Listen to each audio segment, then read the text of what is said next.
আজ রাখি পূর্ণিমা, তো আমি আমার ভাইদের জন্য বানাতে চলেছি নিরামিষ বিরিয়ানি। শুনে কেমন অবাক অবাক লাগছে না? চলো আমরা জেনে নিই রেসিপিটা। এখানে আমি টক দই সঙ্গে জিরে গুঁড়ো, কাসুরি মেথি আর হলুদ গুঁড়ো, লঙ্কা গুঁড়ো দিয়ে ভালো করে ফাটিয়ে নিচ্ছি।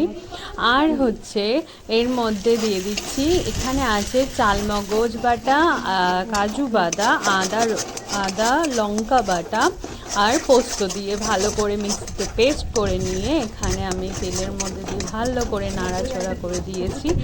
আর এখানে আমি ভাজা করেছি আলু ভেজে, গাজর, তোমার পনির, এখানে সয়াবিন ভেজে রেখে দিয়েছি।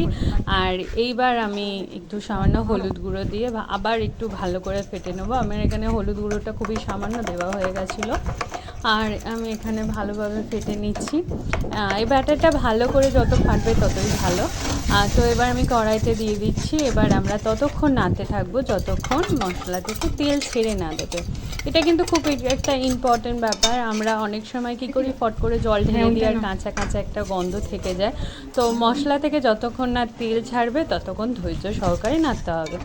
এই জিনিসটা অনেকটাই ধৈর্য ব্যাপার। রান্না যতই ধৈর্য করে করবে তোমার ততই টেস্ট বাড়ে নাকি, এটা অনেকজনই বলে। আর সত্যি এটা একটা সত্যি ভালোবাসা সহকারে, একটু ধৈর্য সহকারে রান্না করলে জাস্ট রান্নার টেস্টটাই আলাদা আসে।